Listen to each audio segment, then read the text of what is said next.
우리 좀 분위기는 좀 딱딱하지만 우리 좌우 옆분과 인사 나누실 때 예수님의 부활은 곧 우리의 부활이고 나의 부활입니다라고 우리 한번 서로 인사 나누십시다. 손을 흔드시면서.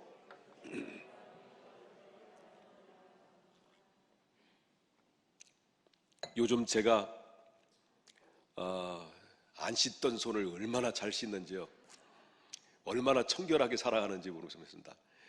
제가 설교 중에 간간히 기침을 할 수도 있습니다. 제가 한 3개월 전부터 기침을 하기 시작했는데, 제가 또 이렇게 기관지가 좀 안 좋은 상태니까 이제 코로나는 제가 아닌 걸로 알고 있습니다. 그 열은 안 나니까 여러분들이 염장을 안 지르면 열은 안 납니다. 자, 오늘은 아까도 소개해드린 것처럼 누구를 찾느냐라고 하는 제목을 가지고 우리 함께 은혜를 나누고자 합니다. 지금 코로나로 전 세계에서 많은 어려움과 그리고 슬픔의 소식들이 들려옵니다. 수많은 사람이 죽음에서 결국 무덤가에 들어가는 사람들이 얼마나 많이 생겨지고 있는지 모릅니다. 그런 가운데서도 있다 보니까 어느 브라질에 보면, 물론 전 나라도 마찬가지겠습니다만은 교회를 부활절인데도 불구하고 예배를 못 드리도록 봉쇄를 해버렸습니다. 봉쇄를 하니까 예배를 드릴 수 없고 예배당 안에 들어갈 수 없으니까 봉쇄한 그 바깥에 교회당 예배당 바깥에서 정말 소수의 사람들이 하나님 앞에 엎드리고 눈물을 흘리면서 무릎을 꿇고 주님을 찬양하고 예배하는 그 광경들을 제가 잠깐 동영상으로 봤습니다. 그들이 드려지는 예배가 얼마나 간절하고 그들이 흘리는 눈물이 얼마나 애절해 보이는지, 이런 모습을 보면서 우리나라에도 어쩌면 이렇게 앞으로 이런 코로나 바이러스뿐만 아니라 더 어마한 일들이 발생이 된다고 한다면 이렇게 예배를 드릴 수 없는, 소위 이렇게만 이나마도 예배를 드릴 수 있는 게 얼마나 감사한 일입니까? 그런데 예배를 못 드릴 수 있는, 예배당에 봉쇄되고 있다면 정말 우리는 어떻게 이런 상황을 어떻게 믿음을 지킬 수 있을까? 이게 옛날처럼 그 방송에 나오는 것처럼 바로 교회 바깥에서 출입문 앞에서 예배를 드리는 것도 한두 번이죠. 그러면서 정말 이 시대에 점점 가면 갈수록 예배의 자유로움이 사라져가고 있고 자유로움이 묶여져 있는 이런 가운데서 우리가 살고 있다는 것에 대해서 한 번쯤 생각해 볼 필요성이 있고, 이런 마지막 때가 되는 이 세상 속에서 우리 하나님 앞에 깨어서 근신하며 기도하는 때가 바로 오늘 이 시대요 오늘인 것을 저희는 믿습니다. 자, 오늘 본문에 나오는 말씀 들어가겠습니다. 자, 하나님께서는 인간을 향한 구원의 계획을 바로 예수님의 십자가를 통해서 이루셨다는 것을 여러분 너무나도 잘 알 수 있을 거라고 하는 거예요. 자, 예수 그리스도께서는 하나님의 아버지의 뜻을 따라서 정말 마치 어린 양이 도수장에 끌려가는 양처럼 예수님께서는 십자가를 짊어지고 골고다의 언덕에 올라갑니다. 한 발자국 한 발자국 옮길 때마다 채찍이 가해지고 또 때로는 조롱과 그리고 멸시와 천대를 받으면서, 그리고 또한 때로는 침을 뱉으면서 모멸감을 가지고 그런 가운데서 피투성이가 난자한 가운데 한 발 한 발자국 그 골고다의 언덕에 올라갑니다. 자, 올라가고 나서 골고다의 언덕에 올라간 다음에 바로 예수님을 십자가에 누워놓고 거기에다가 3개의 큰 대못을 양손과 양발을 못을 박습니다. 그리고 그 올라가셔서 그 십자가상에서 올라가신 그 예수님은 장시간 동안 피 맺힌 절규의 7마디를 남깁니다. 엘리 엘리 나마 사막다니, 그리고 또한 다 이루었도다, 데텔레스타이, 다 이루었도다, 아버지여 내 영혼을 아버지께 부탁하나이다 라는 그 말씀을, 피 맺힌 절규의 말씀을 외치고 예수님께서는 숨을 거두셨습니다.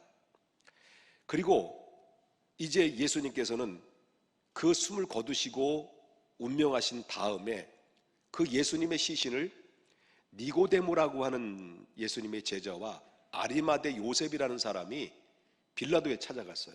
시신을 내주십시오. 그 빌라도의 허락을 받고 시신을 바로 이 두 사람에 의해서 예수님의 돌무덤에 안치를 시켰다라고 하는 것이죠.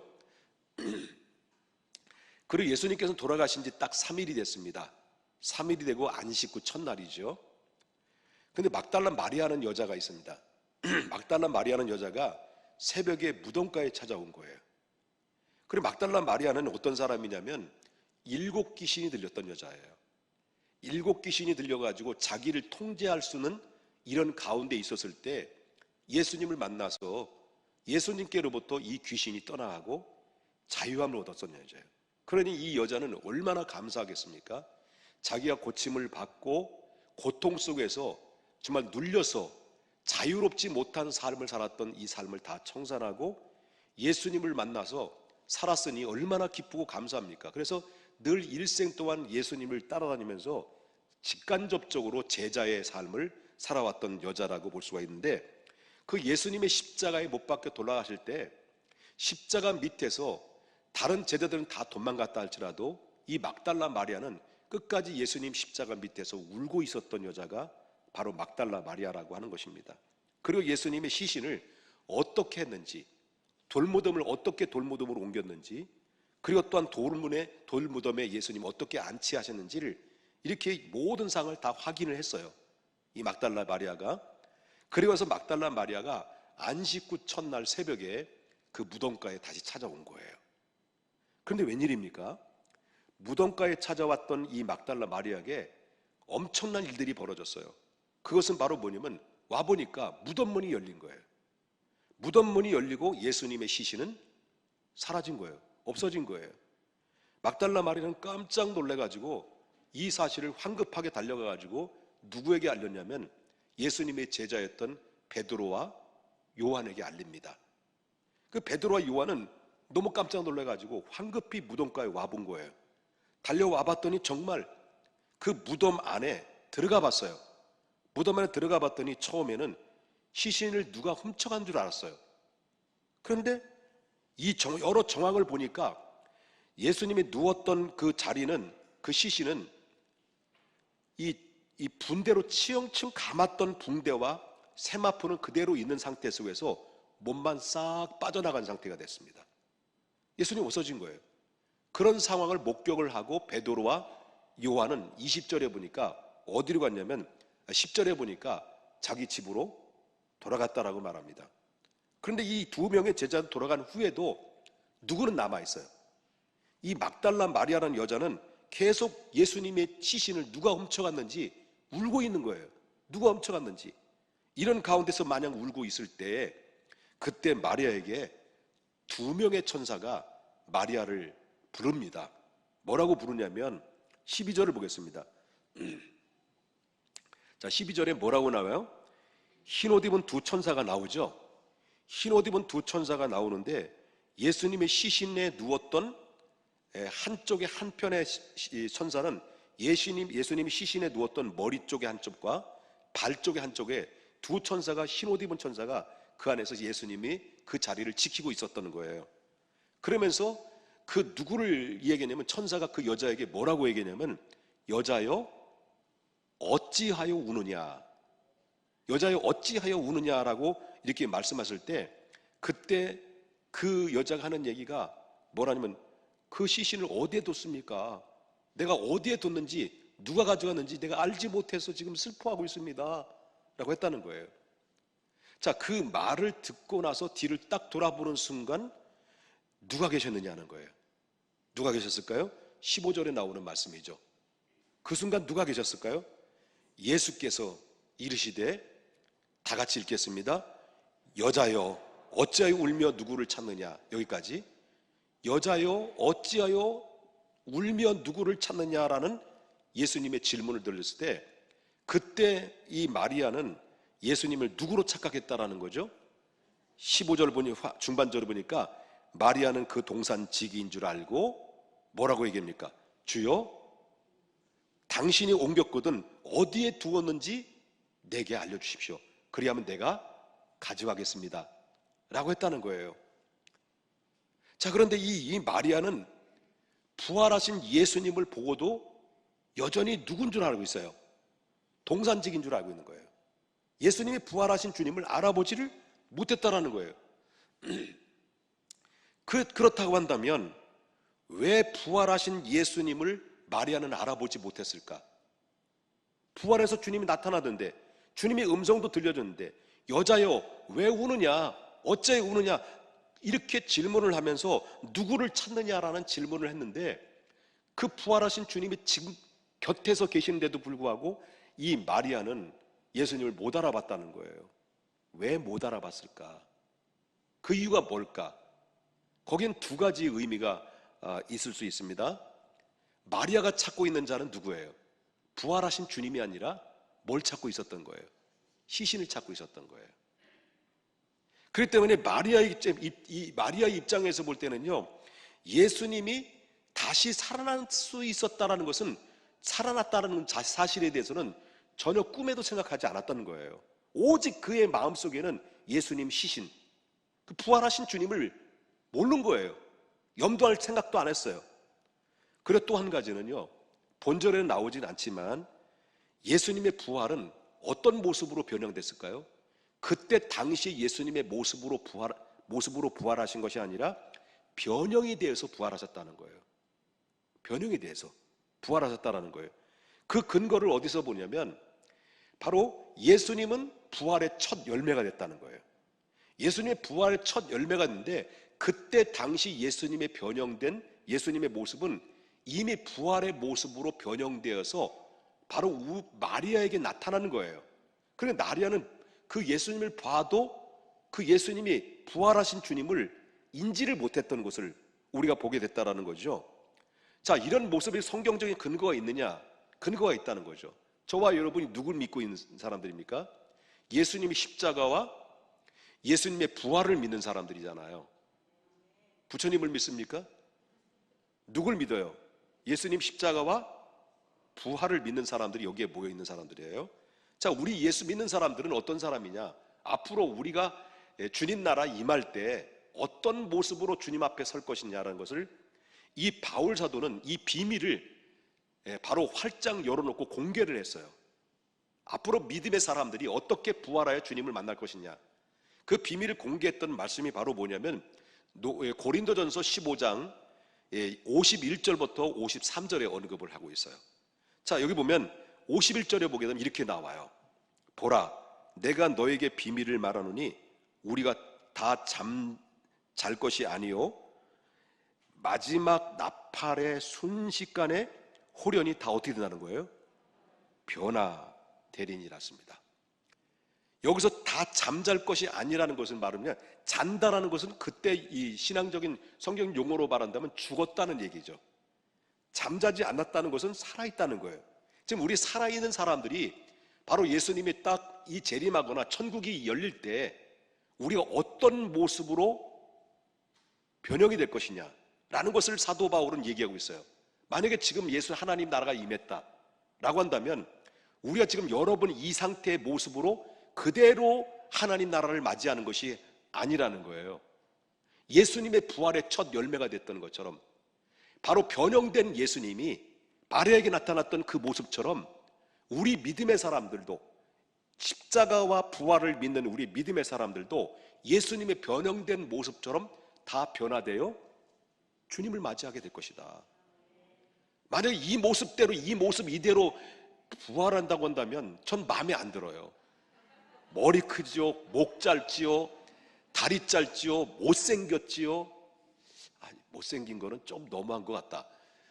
이런 모습대로, 이런 모습으로 변화되는 거 아니고, 부활되는 것이 아니라요, 호련히 변화 다 돼서 하나님 천국에 들어갈 딱 알맞는 모습으로 변화된다는 것을 사도 바울이 이 비밀을 공개했다는 거예요. 그리고 나서 52절에 또 얘기해요. 나팔 소리가 나면, 이제 죽은 자들이죠. 죽은 자들, 믿다가 죽은 사람들 있잖아요. 예수 십자가와 부활을 믿다가 죽은 자들은 어떻게 되느냐? 자, 죽은 자들이 썩지 아니할 것으로 어떻게 된다는 거예요? 다시 살아나고 우리도 변화되리니. 그러니까 그들과 함께 죽었던 자들이 다시 썩지 아니할 것으로 부활하여서 변화된 모습, 부활의 형체와 우리 변형된 우리와 함께 동시다발적으로 하나님 나라에 맞이하는 놀라운 역사가 임하게 될 것이다. 누가? 예수님의 십자가와 부활을 믿는 모든 성도에게. 그래서 이 53절에 더 이 얘기를 해요. 이 썩을 것이 반드시 썩지 아니할 것을 입겠고 죽을 것이 죽지 아니할 것으로 입었다. 그러니까 이 썩었다 할지라도, 우리 몸이 썩어서 땅속에 묻혀있다 할지라도 썩지 아니할 것으로 변형돼서 부활하여 주님을 맞이하게 되는데, 예수님이 죽었다가 사흘 만에 부활하셨다는 것은 죽은 자들과 동일하게 바로 예수님이 부활의 모습처럼 동일한 모습으로 변형돼서 바로 부활의 모습으로 주님과 함께 동참하게 될 것이다라는 이 부활의 신앙을 확고하게 이 바울 사도는 언급하고 있다라고 하는 거예요. 이 사실을 믿으시면 믿음대로 될 줄 믿습니다. 의심하면 안 될 줄 믿습니다. 그건 아니고요. 이 뭘 보면 아니면, 예수님의 제자들 중에서 예수님이 십자가에 못 박혀 죽으신 거에 대해서 실망을 가지고, 그래서 이 저들은 고향 땅으로 내려갔던 두 사람 있죠. 엠마오로 내려갔던 두 명의 제자가 있었잖아요. 이 엠마오가 두 명이 제자들이 고향으로 내려가다가 그들이 서로 뭐예요? 지금 실망을 가지고 예수님이 자기들이 생각하기를 바로 이 유대 왕으로서 정말 나라를 세우고 이 나라를 다시 해방의 나라로 만들 것이다라는 독립적 메시아로 생각했다가 힘없이 죽어져가는 이 예수님의 모습을 바라보면서 실망에 젖어가지고 고향 땅으로 내려가는 가운데 있어요. 그런데 이 두 제자가 엠마오로 내려가는 가운데 있을 때 부활하신 주님이 나타난 거예요. 두 명의 제자들에게 부활하신 주님이 나타나면서 너희들이 무슨 이야기를 하고 있느냐라고 질문했을 때 이 두 제자들이 하는 얘기가, 당신은 그 소리를 못 들었습니까? 아니 글쎄, 그 예수라는 분이, 그 예수라는 유대인의 왕으로 오실 줄 알았는데 힘없이 십자가에 죽었습니다. 나는 너무 실망스럽습니다. 우린 그래서 너무 실망스러워서 고향 땅으로 가는 겁니다 했을 때, 그 부활하신 주님이 두 명의 제자에게 무슨 말씀을 전해줘요? 구약에서 나오는 말씀, 그리고 그분이 매 인류를 구원하실 그 예수가 누구인지를 구약에서 말씀부터 쭉 풀어주는 거예요. 풀어주고 나서, 그래서 어느 식당에 갔는데 같이 식사를 나누다가 예수님이 갑자기 부활하신 주님이 없어진 거예요. 누구만 남은 거예요? 두 사람만 남은 거예요. 갑자기 없어졌으니까 두 사람만 남아있는 가운데서 서로 이야기를 나눈 거예요. 야, 그분이 우리에게 말씀을 풀어주실 때 너 마음이 안 뜨거웠냐? 뜨거웠어. 너는? 나도 뜨거웠는데? 그렇다면 그분이 우리가 함께 섬겼던 예수님 아니야? 맞아. 정말 예수님이 부활하신 거 맞아. 이 부활하셨다는 것을 확실히 깨달은 거예요. 그래서 엠마오로 내려왔던 두 명의 제자는 엠마오로 내려가는 발걸음을 멈추고 부활하신 주님을 만나기 위해서 어디로 간 거예요? 예루살렘으로 다시 올라간 거예요. 그와 마찬가지로 두 명의 제자들은 부활하신 주님이 그 옆에서 같이 있으면서도 불구하고 그들은 예수님인지 모르는 거예요. 왜? 예수님은 변형됐기 때문에 그렇습니다. 부활하신 주님이. 자, 이런 가운데 있으면서 예수님이 마리아에게 또 다시 불러요. 다시 부릅니다. 여자여, 네가 어찌하여 우느냐? 15절에 물어봤을 때 이 여자가 예수님의 부활하신 주님을 알아봤다는 거예요? 몰라봤다는 거예요? 몰라봤다는 거예요. 뭘로 알아본 거예요? 동산직인 줄 알았어요. 그러니까 예수님이 두 번 또 얘기해요. 두 번 얘기를 16절에서 뭐라고 얘기해요? 예수께서 마리아야, 그죠?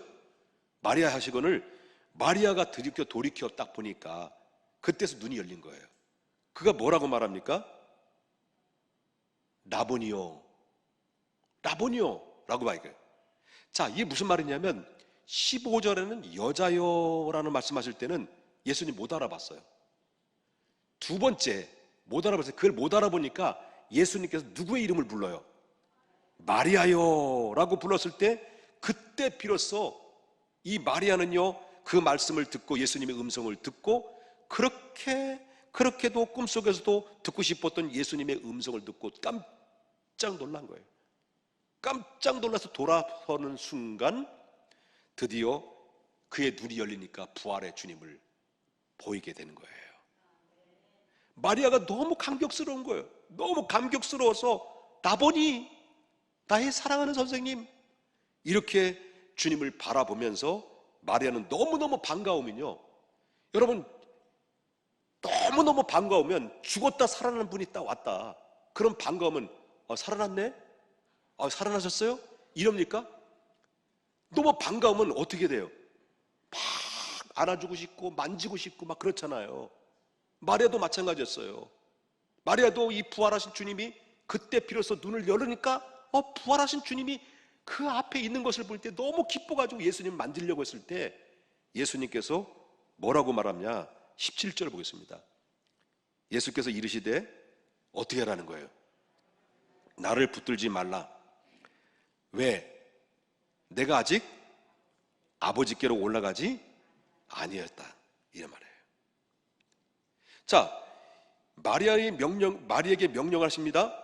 그리고 명령하시기를 뭐라고 명령하시냐면 17절 하반절에 나오는 말씀 보면은 너는 내 형제들이 가서 이르되, 다 같이 한번 읽어보겠습니다. 시작. 내가 내 아버지 곧 너의 아버지, 내 하나님 곧 너의 하나님께로 올라간다 하라. 자, 너는 내 형제에게 전하라. 이 내용이 뭐예요? 내 형제에게 전하라는 이 내용이 뭘까요? 얼마 후에 자신이 승천해서 하나님 아버지께 올라간다, 그런 얘기예요. 그리고 또 한 가지는 바로 뭐냐면, 두 번째는 내가 곧 아버지께로 올라가는데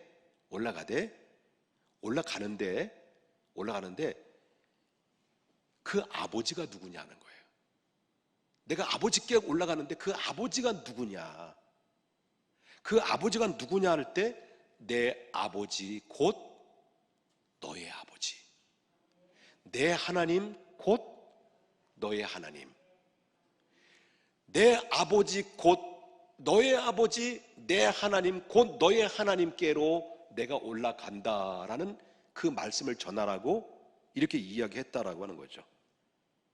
여기서요, 이 말씀이 얼마나 중요한가, 이 말씀이 우리에게 얼마나 중요한 말씀인가. 예수님께서 십자가에 죽으시고 부활하셨다는 사실, 그리고 예수님께서 십자가에 못 박혀 죽으시고 부활하신 목적이 뭐냐? 목적은 물론 우리가 구원받기 위해서 예수님이 죽으셨고 부활하신 거죠. 모든 인류가 구원의 길을 열어놓으시기 위해서 예수님께서 죽으시고 이 땅에서 부활하신 건 맞습니다. 그런데 여기서 구원받는 건 맞습니다만 여기서 끝나는 게 아니라는 거예요. 예수 그리스도의 십자가와 예수 그리스도의 부활을 믿는 모든 사람들에게 여기에 또다시 하나의 값진 선물이 하나 주어지고 있다는 것이 뭐냐? 그것이 바로 뭐냐면 예수님의 십자가와 예수님의 부활로 예수님의 그리스도를 믿는 우리 모두에게 주어진 하나님의 강력한 예수님 메시지, 강력한 축복의 메시지가 바로 뭐냐면 내 하나님 곧 너의 하나님, 나의 아버지 곧 너의 아버지. 우리가 감히 내 하나님 곧 너의 아버지, 내 아버지 곧 너의 하나님, 너의 아버지, 내 하나님 곧 너의 하나님이라고 부를 수 있는 자격을 우리에게 주어졌다는 거예요.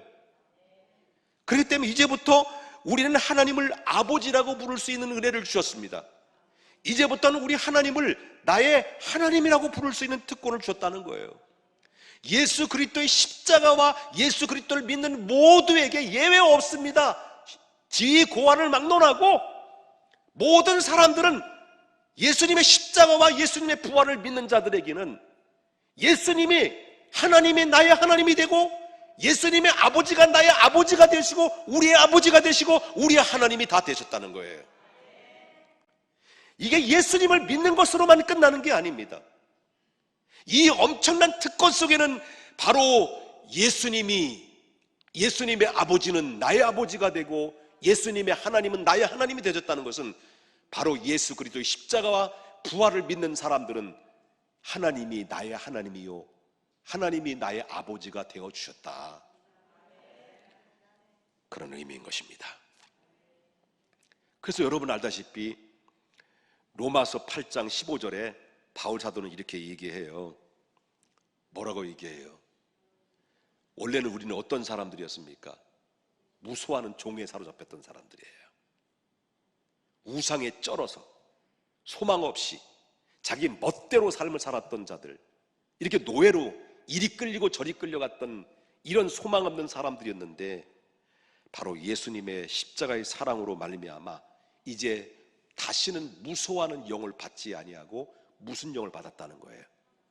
양자의 영을 받았으니 이제부터는 나의 하나님이 나의 아버지가 되시고 나의 하나님이 되셔서 아버지, 아빠라고 부를 수 있는 하나님의 자녀로 우리를 품어주셨다는 거예요. 큰아들은 누구예요? 하나님의 큰아들은 누굴까? 예수님이죠. 우린 양자예요. 양자로. 무엇으로? 십자가와 부활로. 예수님의 십자가와 부활로 그로 이미 힘입어서 우리가 하나님을 아버지라고 부를 수 있는 어마한 하나님의 축복을 공급받은 사람들이 됐다라고 하는 거예요. 이것이 뭘로 이루어진 거예요? 예수님의 십자가와 부활로. 원래 우리는요, 하나님과 죄인과의 그 간격은요, 엄청난 간격이에요. 감히 하나님 앞에 도달할 수 있습니까, 인간이? 죄인이? 절대 그럴 수 없습니다. 그 죄를 향한 하나님의 분노는요, 하나님의 공의 심판이에요. 심판이에요. 근데 인간을 향한 이 엄청난 죄의 거리와 인간을 하나님의 분노의 공의 심판을 무엇으로 걷어들인 거예요? 예수님을 내주시고 십자가와 부활을 통해서 모두 다 해결해 주신 거예요. 그리고 우리가 하나님을 우리의 입술로 여러분 아버지라고 부를 수 있는 거, 나의 하나님이라고 부를 수 있는 거, 이것을 특권으로 허락하신 거예요. 이 말씀이 바로 내 하나님 곧 너의 아버지, 너의 하나님, 내 아버지가 곧 너의 아버지가 되오신 예수 그리스도의 십자가의 사랑과 부활로 주신 하나님이 여러분들에게 주신 값진 선물이라는 것을 절대로 잊어서는 안 됩니다. 막달라 마리아는 어떤 여자예요? 아까도 서두에 말씀드렸습니다마는 7 귀신 들렸던 여자예요. 그리고 몸을 파는 창녀였습니다.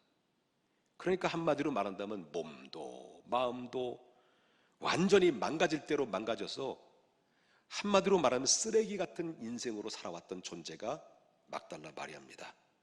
그런데 예수님께서 여자를 보고 말씀하시기를 이제 내 아버지 곧 너의 아버지, 내 하나님 곧 너의 하나님이라고 말씀하십니다. 사랑하는 딸아, 사랑하는 딸아, 이제부터는 내 하나님이 너의 하나님이란다. 내 아버지가 너의 아버지란다. 이제부터는 너는 십자가의 사랑을 받을 만한 충분한 가치 있는 존재가 됐고 너의 어두운 과거는 이제 다 지나갔다. 앞으로 영광스러운 모습에 너희가 부활에 동참하게 될 것이다. 여러분, 이 한마디가 마리아의 과거, 현재, 미래 다 치료받은 거예요.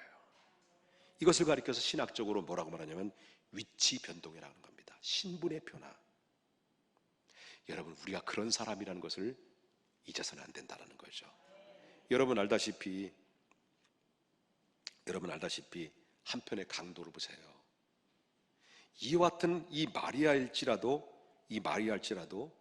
이렇게 정말 천하고 쓰레기 같은 인생으로 살아왔지만 주님의 십자가 앞에 오는 자들마다 절대로 이런 쓰레기 같은 인생을 살았다 할지라도 주님을 외면하지 아니하시고 품어주셨다는 거예요. 그런 인생이 주님의 십자가 앞에 오기만 하면, 어떤 인생일지라도 주님 앞에 오기만 하면 예수님은 거절하지 않아요. 품어주시는 거예요. 그리고 그 십자가와 부활을 믿는 너에게 내 하나님, 곧 너의 하나님, 내 아버지, 너의 아버지, 이 은혜로운 말씀으로 주어진 것인데, 여러분 알다시피 예수님이 십자가상에서 못 박혀 돌아가셨을 때 양편에 누가 있었어요? 강도들도 있었어요. 한편의 강도는 네가 유대인의 왕이냐? 네가 메시아냐? 그럼 너도 구원하고 우리도 구원해. 이게 조롱했는데, 한편의 강도는 뭐라고 얘기해요? 무슨 말이냐? 우리가 당하는 것은 마땅히 죄로 인해 당하는 것이지만 이분은 의인이다. 그러면서 이 한편의 강도는 뭐라고 얘기해요? 주여, 당신의 나라 임할 때 나를 기억해 주십시오 라고 했을 때 예수님의 선언이 뭐예요? 너와 내가 함께 오늘 낙원에 있을 것이다. 자, 이 한편의 강도는 일생 동안 남을 해치는 삶을 살아왔어요. 좋은 일이라는 것은 한 번도 해본 적도 없어요. 그럼에도 불구하고 한 번도 좋은 일이나 선한 일도 해본 적도 없는, 정말로 마지막 십자가상에서 죽기 일보 직전에 당신의 나라에 임할 때 나를 기억해달라고 예수님의 십자가와 예수님의 메시아인 것을 믿고 고백했을 때, 너 과거부터 이런 죄를 졌으니 너는 죄의 과중함으로 너는 안 돼, 거절하지 않았어요. 그 아들에게도 내 아버지가 너의 아버지며 내 하나님이 너의 하나님이다, 이런 고백, 이런 선포를 했다라는 것을 우리가 보게 된다는 거죠. 여러분, 저 비참한 십자가는 어떤 십자가예요? 우리의 십자가예요. 그 우리의 모습이에요. 저 비참하고 처절하게 달려셨던 그 십자가는 바로 우리의 모습이라고 한다면 그 죄의 결과는 곧 십자가의 결과예요. 그런데 예수님께서 십자가 대신 죽으셨어요. 그리고 부활의 영광은 바로 우리의 원래 것이 아닙니다. 부활의 영광은 원래 우리의 것이 아닌데, 부활의 영광은 단순히 주님 것입니다. 근데 그 부활의 영광을 주님만 가지신 것이 아니라 내 아버지가 곧 너의 아버지가 된 것처럼, 내 하나님이 곧 너의 하나님이 된 것처럼, 주님의 부활은 단순히 주님의 것이지만은 그 주님의 것인 부활을, 그 부활의 영광을 우리에게 주신 거예요. 이게 바로 엄청난 은혜인 거예요.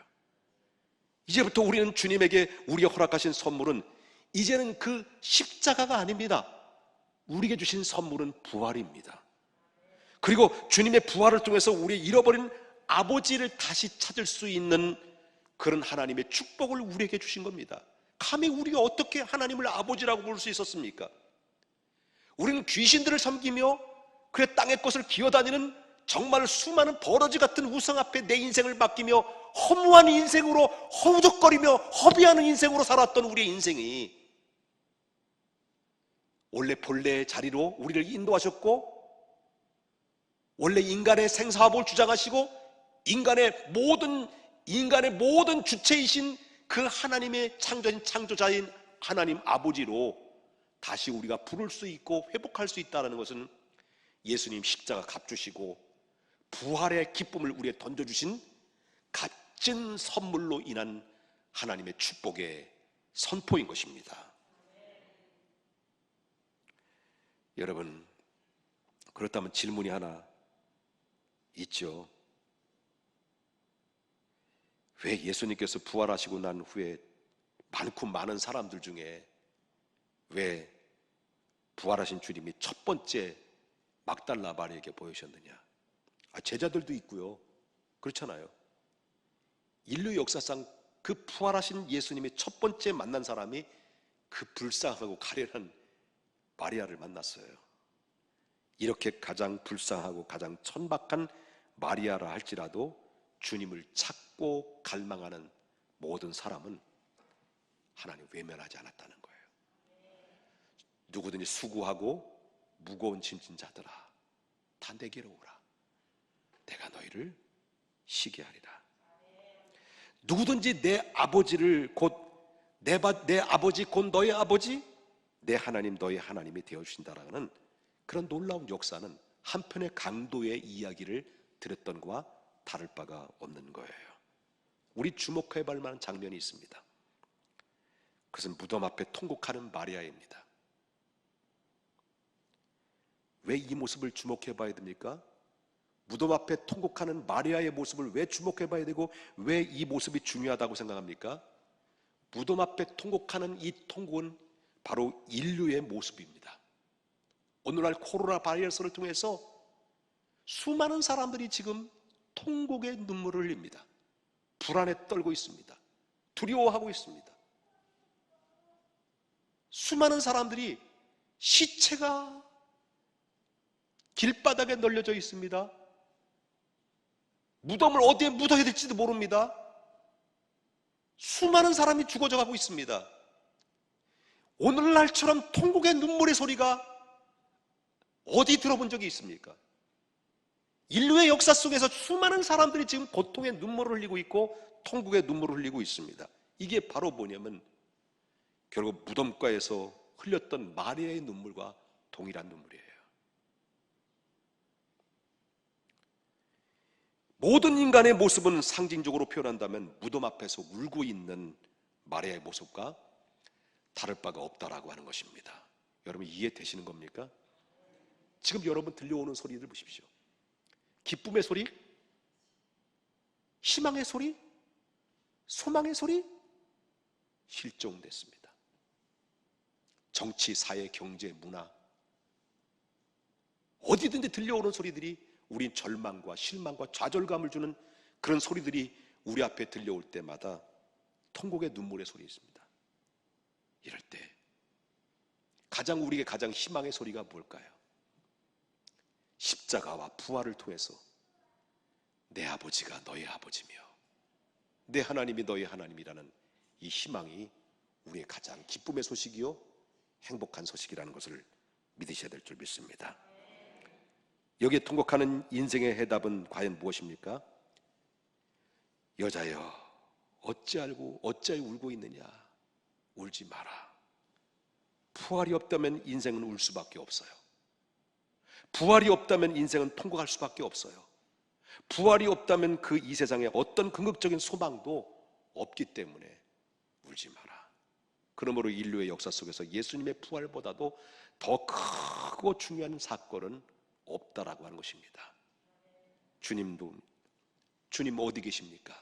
많은 사람들이 주님 어디 계십니까? 주님을 찾고 싶어도 사람들은 본능적으로 뭘 찾고 싶은데 생각이 험하게지고 죄악의 눈이 가려지다 보니까 엉뚱한 데 그들은 찾고 있지만 지금도 그들의 마음속에 직간접적으로 주님 어디 계십니까? 막달라 마리아가 못 알아보는 것처럼 예수님이 곁에 있는데도 불구하고 진리가 옆에 있는데도 불구하고 사람들은 비진리만 찾고 있고 엉뚱한 데 주님을 찾고 있는데 주님이 어디 계십니까? 주님 어디 계십니까? 라고 이 막달라 마리아처럼 수많은 사람들이 우리 주변의 사람들은 그렇게 찾고 있는데 마리아야 내가 여기 있다. 주님이 찾아오셔서 내 아버지가 너의 아버지며 내 하나님이 너의 하나님이라고 말씀하셨는데 이 하나님이 그 예수 그리스도께서 바로 여러분 곁에서 여러분의 친구가 되어주셨고 예수님의 하나님이 여러분의 하나님이 되어주셨고 예수님의 아버지가 우리 아버지가 되셔서 여러분 십자가를 믿음으로 부활을 믿음으로 우리가 그 행복한 하나님의 소망 중에 살아가는 하나님의 자녀가 됐다는 것, 이 기쁨의 소식이 여러분 마음속에 늘 간직하면서 승리할 수 있기를 바라겠습니다.